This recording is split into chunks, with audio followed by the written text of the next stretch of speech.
If your Zone 5-6 garden is sitting empty right now despite soil temperatures above 35 degrees Fahrenheit, this cold soil direct sowing method will put food in the ground 6 weeks before your last frost and grow plants your indoor starts simply cannot survive against. Most Zone 5-6 advice says wait for 50-degree soil. Start everything under grow lights indoors. But my field test proved that direct sown kale and spinach in 40-degree soil survived a 25-degree overnight freeze with zero protection.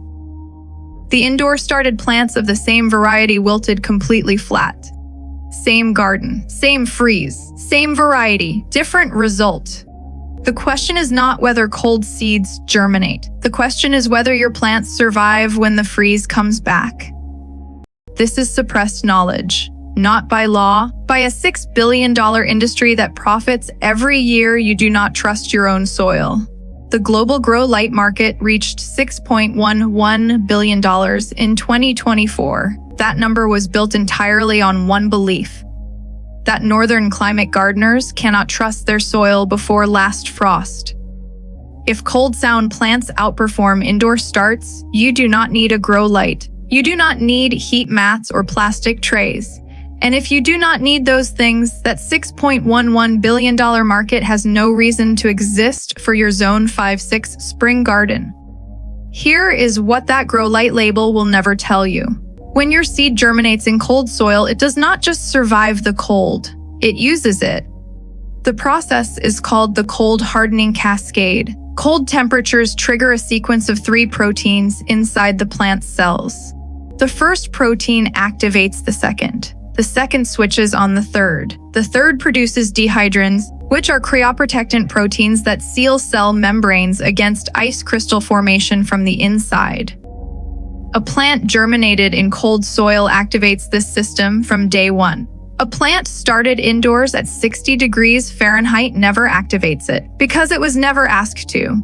This was documented in the Annual Review of Plant Physiology in 1999. In 2018, Hesiod Agricultural University tested the same botanical family as kale across temperatures from 3 to 23 degrees Celsius.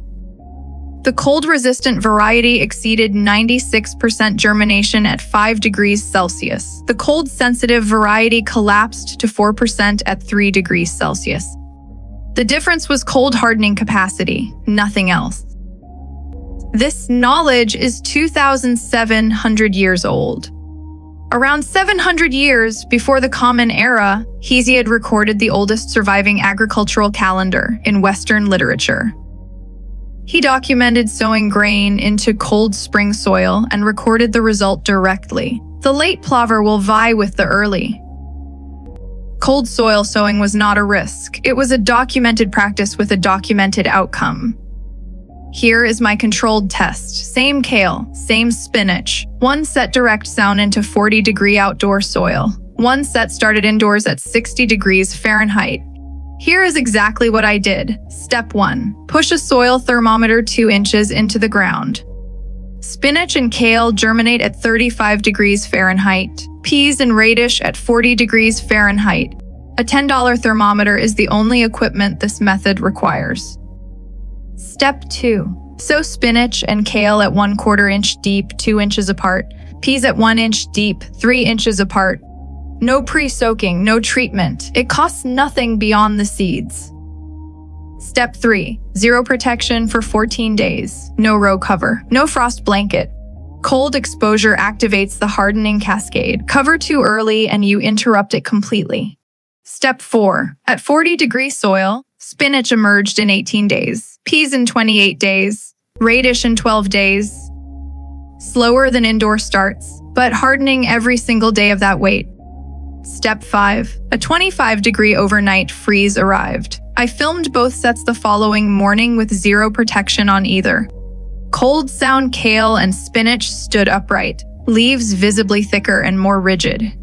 Indoor started transplants wilted flat. That footage opened this video.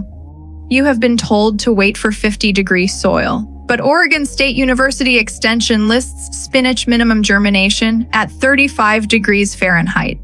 The University of Florida Extension lists it as low as 32 degrees Fahrenheit. Peas and radish minimum at 40 degrees Fahrenheit, confirmed by 3 independent extension sources. The gap between popular advice and verified extension science is 15 degrees Fahrenheit. In Zone 5-6 spring soil, 15 degrees is the difference between planting in late February and waiting until late April. At 40 degrees, peas take 36 days to emerge. At 59 degrees, 9 days. Cold sowing is not faster, it is stronger. You are not optimizing for speed. You are building a plant the freeze cannot kill. You cannot patent soil temperature. You cannot patent the cold hardening cascade. You cannot charge money for what cold ground does naturally. What they removed from every mainstream gardening guide was not complicated. It was a soil thermometer reading and the willingness to act on it. Every major seed catalog publishes indoor starting calendars as the primary spring guide for northern zones. Cold soil direct sow options are buried in footnotes. That calendar is not education. It is a purchasing roadmap for equipment you do not need. Your Zone 5-6 garden producing food in near freezing soil is not a hobby. It is a food system that operates independently of rising prices, supply chains, and the seasonal gap everyone else accepts as unavoidable. When food prices double, you will not be waiting for May. You will already be harvesting. The ground is cold. That is not a reason to wait. That is the reason to plant. Now that your cold, hardy crops are in the ground, the next threat is nutrient deficiency in cold soil, where standard fertilizers stop working below 50 degrees Fahrenheit. I tested that too. Watch this next video. I show you exactly what my 30-day experiment in 40-degree soil revealed. Share this with someone still waiting for May. They are 6 weeks behind and they do not know it.